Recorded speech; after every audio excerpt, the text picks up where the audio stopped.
What do you think, Dave? We've got Oh a couple of man. calls. There's one screening that looks really good too, but what do you like the most? We'll take it. Well, there's so many juicy ones. Mm. Let's talk to George, how to discuss Yeah. young Earth creationist. Yeah, we got George, he, him in Maryland. And George, it sounds like you have a little bit of a contentious discussion on your hands with a soon to be chemist, but a current young Earth creationist. Is that right? That's right. That's right. Yeah. Yeah. Thank you for Yeah. having me, by the way. Um, Yeah. so, to give you some context, I have a girlfriend who is considered what she would consider a non-denominational Christian from Virginia.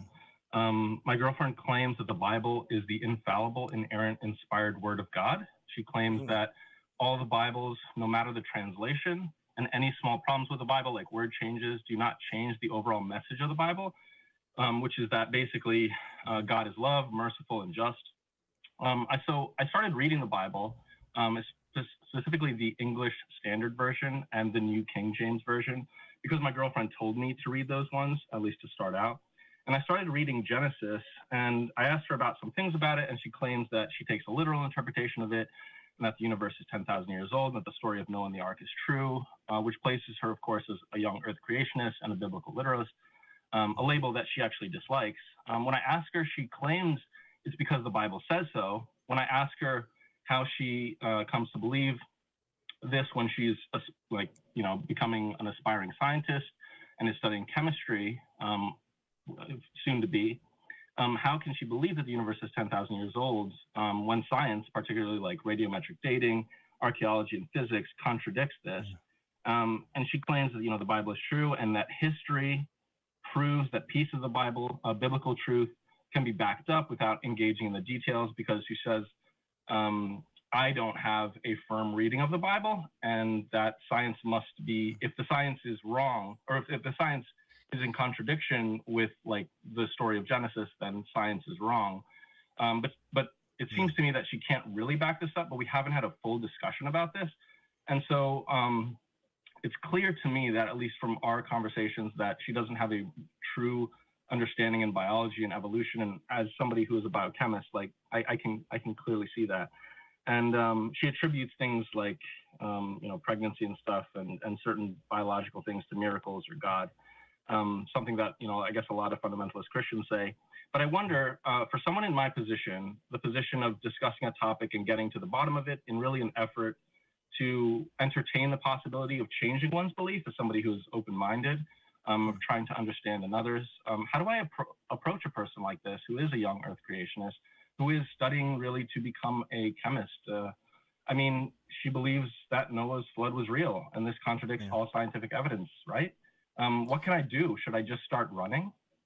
Dave, you've got a little more experience in this arena. What do you think, man? Well, yeah. How long you been dating this person? How committed are you?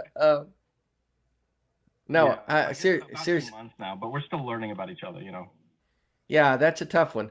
Because I mean, if she holds to that position and you're completely in opposite, in an opposite worldview, that's going to be problematic, as you know. But if she's just beginning to study the science and the physics and things, this is probably going to take care of itself. Not always, but most of the time, people educate themselves out of a literal view of the Bible because they realize it just can't be true, and it just doesn't make sense. So I would advocate taking a very patient approach and not arguing and not trying to convince her, not proof texting. That back in the day we called those sword fights, where one person used one verse and another threw another verse at them, and these were Christians sword fighting each other, arguing about their own views of what the Bible meant. But I would try, and this is something I've had a little bit more success with in talking with literal view. In fact, I had a conversation with a friend a few weeks ago, and he was trying to understand where I was coming from as a former evangelical and now an atheist, and he was asking me about things I believed and didn't believe, and so I did bring up Noah's Ark to him, and I said I basically used their own logic against him, In other words, he was believing that this was a true event that happened in history. And I said, okay, let's give you that. Okay, let's say this happened. Do you really want to serve and believe in a God who actually did this? You really want this to be true? Let's think about this a minute. You've got a God who says, I regret that I made man. In other words, I had the full deck to play with. I had everything I could make this game any way I wanted. I'm Milton Bradley. I can create the game any way I want to create it. And I put these two people in the Garden of Eden, and immediately they went astray. And shortly thereafter, a few chapters later in the beginning book of the Holy Bible, I realized that, man, these people are out of control. I can think of no other way to fix this than to fucking kill them all.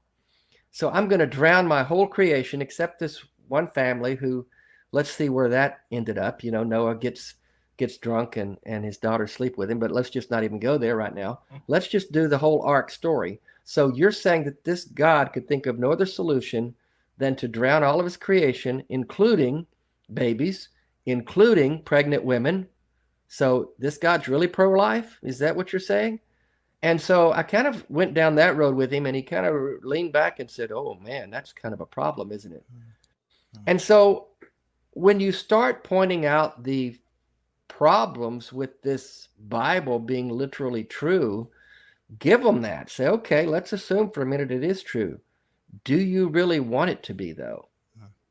And they kind of come out of that thinking, man, I kind of really don't want it to be true. And when you get them to realize that maybe it'd be better if it wasn't true, you kind of it kind of can be the first domino.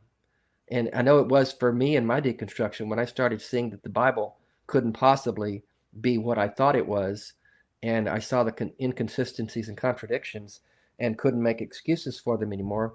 When I realized it was a man-made document, then that domino was the first one, and the others fell rather quickly. Does that make sense? Yeah, it does. It does. Thank you for that. And I'd say, George, again, just kind of touching on what Dave said, you know, right at the beginning, there is the question of, you know, what is your intention? I think in every interaction that we have, no matter what the hell we're doing, we should always be asking ourselves that question. You know, who am I being right now? Why am I being that person? What is my motivation for engaging here? That being said, especially if somebody is studying in a field of study as intense as biochemistry, right? Ask them, say something like, hey, would you use that same reasoning to prove something in the lab? And if you wouldn't, why wouldn't you use that reasoning? Because if you're gonna have a different set of coming to truth when you're in the lab in a lab coat, and then you have this totally different way to come to truth like all the other times for stuff, like, why? Are you saying they're both equally valid? Because it doesn't seem like it, right? Because you can take that lab coat stuff and you can go outside the lab and you can use it every single place you use this other thing, this faith thing. But for some reason, you can't bring that faith back into the lab because nobody will take it seriously. It kind of sounds like you're admitting that one isn't as good, right? Yeah. I see your point. Yeah, and again, I think. Oh no, please go ahead, please. No, thank you so much for that. I guess for me, when you asked me, or you didn't really ask, but I guess my intention, you know, as somebody who is scientifically minded, I'm always looking for the truth, you know, as whatever the truth can provide, and truth, you know, to the best, I guess, empirical evidence or evidence that we can provide ourselves to a certain degree, you know, of uncertainty, or the minimal amount of uncertainty we can have. And so, yeah, so, you know, I guess, you know, I'm looking for the truth. I used to be a Greek Orthodox Christian, but that never really vibed with me. And after reading Genesis in Greek back in the day, it didn't make any sense to me. So engaging with people like this, I've actually engaged with a lot more young Earth creationists than I ever thought existed, but clearly they're a huge part of American society. And so, yeah, I've been just trying to understand. It's troubling. For sure. For sure. And George, we appreciate you. We have a couple of other really cool calls. By the way, George, I'll tell you this privately. Nobody else will hear us. It's just you and me right now. There is a fan run Facebook page that houses some really, really wonderful people. And these are some great places to throw that type of question out, because there are a lot of people out there that have had experiences in this kind of ballpark, some good, some bad. But I think the more we engage with each other in that manner, the more we're going to come to right answers. So Sure. Yeah. Well, thank you. Thank you so much for your time. You bet. Good luck with thanks everything. so much.